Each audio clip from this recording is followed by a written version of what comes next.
the impunity for crimes together pose urgent challenges for peace and security. What it also does, and here I will take the liberty of taking the P word and the K word, which are Palestine and Kashmir, which are clear examples, clear and present examples of impunity and double standards.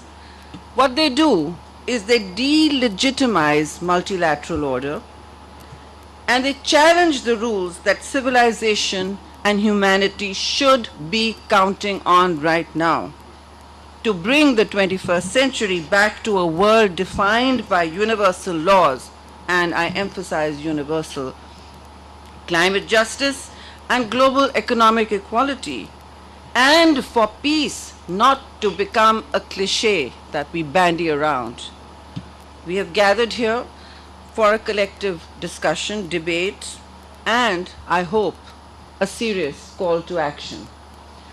This is what parliaments do best, and I'm looking forward to PGA members coming here and bringing their views, their priorities, their insights, and their very valuable championing of rights across the world. This forum has successfully helped create an environment, in my view, that promotes change through discourse that accommodates from all over the world, particularly those that can navigate, that need to navigate differences between us. Because, ladies and gentlemen, differences are what is defining the rising conflict in this world, and it is up to us now to be seeking to build bridges between politicians, national and international stakeholders, as well as society and parliamentarians. The current conference, ladies and gentlemen, is yet another opportunity for all of us to play that role. Over the course of next 2 days, we will be engaging in open dialogue on a range of issues that includes furthering the progress towards establishing affirmative and effective international mechanism in the fight against impunity for international crimes. The word impunity recurs again and again in our minds, in our hearts, and in our living rooms when we watch TV every day. That is what is eroding multilateral order. So I think it's important to address these needs for my country and others. Two crucial improvements emphasize the need for this internationalization of criminal justice, which has been failing and faltering. It has been failing and faltering, make no mistake. So the first issue, obviously, is, as we have been discussing, impunity. And it is coming about because there is no move to take action or punish international perpetrators in front of our very eyes. In fact, I think that we have seen such a rise, such an egregious surge in impunity, war crimes, and even conflict. We have more conflicts raging in the world today since the Second World War than ever. But that is something to think about. Those conflicts are not getting resolved, and it is time for us to consider why there are double standards that now are taking over the world. First, it was a search for universal laws, but today that is certainly not the reality. Ladies and gentlemen, I'm going to conclude by just quickly going through what the ICC was established to do, to hold accountable those accused of serious international crimes such as genocide and war crimes.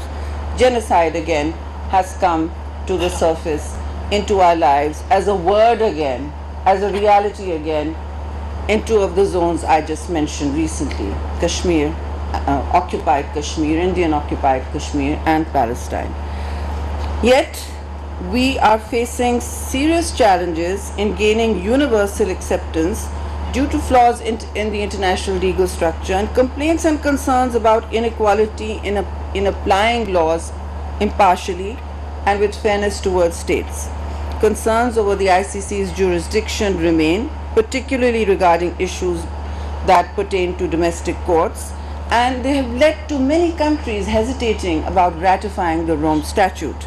We must acknowledge that any attempt to do so, move forward in terms of territorial integrity and sovereignty, would not perhaps be acceptable to many states. So, what is our task ahead? Our task ahead is to look at ways in which universal laws can align suitably, effectively, democratically, impactfully with country laws that can move forward to free the influence and even the Security Council of power dictating how we proceed.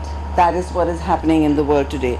So these, based on our experience over the past 2 decades and the provisions of Article 13b and 16 of the Rome Statute, it is evident that the ICC lacks or needs independence due to the broad powers given to the Security Council to pick and choose. Now, I'm not going to take more time. We have many eminent speakers, 2 more before, and we have a long day ahead of us. So I just look forward to meeting with you all and a productive and rich debate and learning from each other, because that is the journey.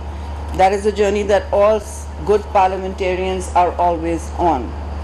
Learning from each other, speaking to each other, and not at each other. Let us hope we can use these 2 days to align our hopes and dreams with what we have come here for. Thank you very much. इजलास के तमाम शुरका को खुश आमदीद कहते हैं। मौसमियाती तब्दीलियों के असरात को संजीदगी से लेना होगा। Order दौलत की that we hoped would take us all to a better world where we all coexist peacefully after the Second World War. Today, war crimes and genocide are on the rise in ways that shame humanity. They shame all of us. Economic inequality has created sharp pyramids of privilege